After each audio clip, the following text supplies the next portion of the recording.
అనంత కరుణామయుడు అపార కృపాశీలుడైన అల్లాహ్ పేరుతో ప్రారంభిస్తున్నాను. సూరే అన్నూర్ ప్రవేశిక 5. అలాంటప్పుడు ఒక దుర్వర్తనురాలైన స్త్రీ ఆయన ప్రియాతి ప్రేమైన సతీమణి కాగలదని మీ బుద్ధి ఎలా అంగీకరించింది? ఆచరణాత్మకంగా వ్యభిచారానికి కూడా పాల్పడగలిగే స్త్రీ తన సాధారణ ప్రవర్తన రీత్యా ప్రవక్త లాంటి పరిశుద్ధ మానవునితో జీవితం గడపగలగటానికి యోగ్యమైనది కావడం సాధ్యమేనా? ఒక నీచుడైన మనిషి హేయమైన నింద ఒకరిపై మోపగా దాన్ని స్వీకరించడం అలా ఉంచి అది సంభవం కావచ్చు అని అనుకోవడానికి కూడా తగినది కాదు. కాస్త కళ్ళు తెరిచి చూడండి, నింద మోపేవాడెవడో ఎవరిపైనా నింద మోపుతున్నాడు. 6. ఎవరైతే హేయమైన వదంతులు, నీచమైన సమాచారాలు వ్యాపింపజేస్తారో, ముస్లిం సమాజంలో నీతి బాహ్యతను, అశ్లీలాన్ని ప్రచారంలోకి తేవాలని యత్నిస్తారో వారిని గురించి హెచ్చరిస్తూ అలాంటి వారు ప్రోత్సాహానికి కాదు శిక్షకు అర్హులని చెప్పడం జరిగింది. ముస్లిం సమాజంలో పరస్పర సామూహిక సంబంధాల పునాది సద్భావనే కావాలన్న సూత్రప్రాయమైన నియమం నిర్ధారించబడింది. దాని ప్రకారం ఏ వ్యక్తి అయినా అతడు అపరాధిగా సాక్ష్యాధారంతో రుజువు కానంత వరకు నిరపరాధిగానే భావించాలి. ప్రతి వ్యక్తిని అతడు నిరపరాధిగా రుజువు కానంత వరకు అపరాధిగా భావించడం తప్పు. అది ఎంతమాత్రం సరైనది కాదు. 8. జనులు పరస్పరం పరుల ఇళ్లల్లోకి నిర్మోహమాటంగా చొరబడరాదు. అనుమతి తీసుకుని మరీ ప్రవేశించాలని నిర్దేశించబడింది. 9. స్త్రీలు పురుషులు చూపును క్రిందికి వాల్చి మసులుకోవాలని ఆదేశించడం జరిగింది. ఇంకా ఒకరినొకరు చూపు నిలిపి చూసుకోవటం కానీ పొంచి పరికించి చూసుకోవటం కానీ నిషేధించబడింది.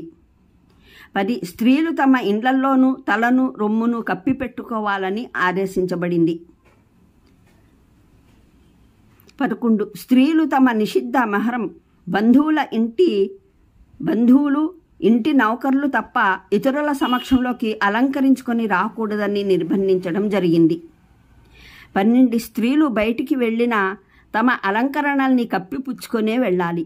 అంతేకాక ధ్వని చేసే ఆభరణాలు ధరించి కూడా బయటికి వెళ్ళకూడదని ఆదేశించడం జరిగింది. 12. సమాజంలో స్త్రీలైనా పురుషులైనా అవివాహితులుగా ఉండే విధానాన్ని అప్రియమైనదిగా నిర్ణయించడం జరిగింది. అవివాహితులకు త్వరగా పెళ్లి చేసివేయాలని, కడకు బానిస స్త్రీలు బానిస పురుషుల్ని సైతం అవివాహితులుగా ఉండనివ్వకూడదని ఆదేశించడం జరిగింది. ఒంటరి జీవితం నీతి బాహ్యతకు జన్మనిస్తుంది, నీతి బాహ్యతను పెంచుతుంది. ఒంటరి వారు మరేమీ చేయకపోయినా చెడు వార్తల్ని వ్యాపింపజేయడంలో శ్రద్ధ చూపడమైనా చేస్తారు. 14. బానిస స్త్రీ పురుషుల స్వేచ్ఛ స్వతంత్రతల కోసం ముఖాతబత్ విధానాన్ని ప్రవేశపెట్టడం జరిగింది. ఈ సందర్భంలో వారి యజమానులనే కాక ఇతరులను కూడా ముఖాతబత్ బానిస స్త్రీ పురుషులకు ధన సహాయం చేయాలని ఆదేశించడం జరిగింది.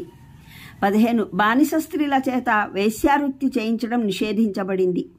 అరేబియాలో ఈ వృత్తి బానిసల చేతనే చేయించే సంప్రదాయం ఉండేది. అందువల్ల దాన్ని నిషేధించడం అంటే వాస్తవానికి వేశ్యావృత్తిని సమూలంగా చట్టపరంగా నిషేధించడం అన్నమాట. 16. గృహస్థ వాతావరణానికి సంబంధించిన నియమం ఏర్పరచడం జరిగింది. ఇంటి నౌకర్లు, ప్రాజ్ఞత రాని బాలికలు ఏకాంత సమయాల్లో అంటే తెల్లవారుజామున, మధ్యాహ్నం వేళ, రాత్రి వేళల్లో ఇంటిలోని స్త్రీ పురుషుల గదుల్లోకి అకస్మాత్తుగా ప్రవేశించరాదని కట్టడి చేయడం జరిగింది. ఇంటి సంతానానికి కూడా అనుమతి తీసుకుని ప్రవేశించే అలవాటు చేయించాలని ఆదేశించటం జరిగింది. 17. వృద్ధ స్త్రీలకు తమ ఇండ్లలో తలపైని పైట తీసిపెట్టడం తప్పు కాదని రాయితీ ప్రకటించబడింది. అయితే బాగా సింగారించుకుని కనబడే తబర్రుజ్ దూరంగా మెలగమని ఆదేశించడం జరిగింది. వృద్ధాప్యంలోనూ ఓణీలు పైటలు వేసుకుని ఉంటేనే మంచిదని వారికి ఉపదేశించడము జరిగింది. 18 గుడ్డివాడు, కుంటివాడు, అవిటివాడు, వ్యాధిగ్రస్తుడు వీరికి ఒక రాయితీ ఇవ్వబడింది. వారు ఎవరి ఇంటనైనా ఏదైనా తినే పదార్థం అనుమతి లేకుండా తిన్నా అది దొంగతనంగా, విశ్వాసఘాతకంగా పరిగణించరాదు. అలాంటి వారిని పట్టుకోరాదు. 19 దగ్గరి బంధువులు, మొగమాటం లేని స్నేహితులకు ప్రత్యేకమైన హక్కునివ్వడం జరిగింది.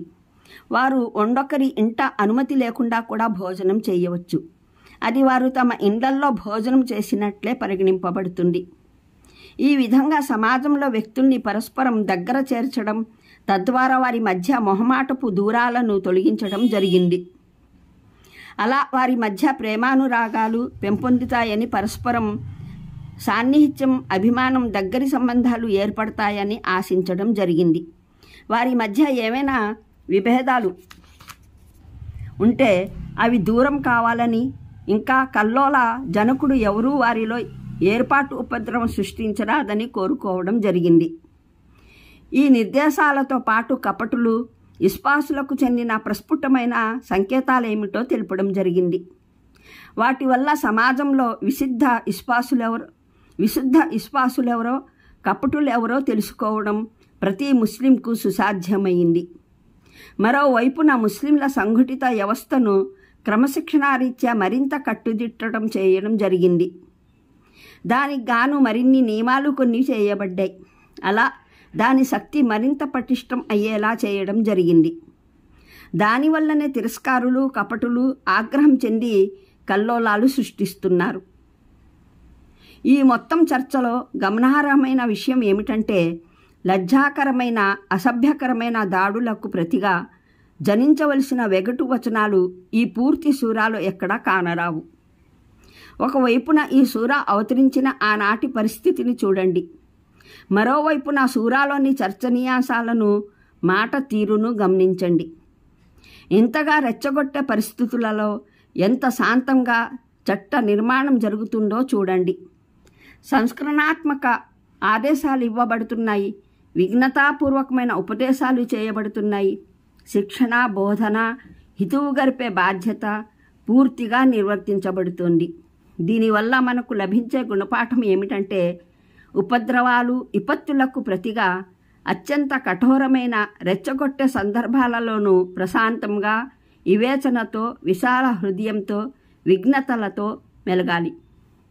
అంత మాత్రమే కాదు, ఈ వచనాలు దివ్య ఖురాన్ గ్రంథం మహానీయ ముహమ్మద్ సల్లల్లాహు అలైహి వసల్లం స్వయంగా రచించినవి అసలే కాదు.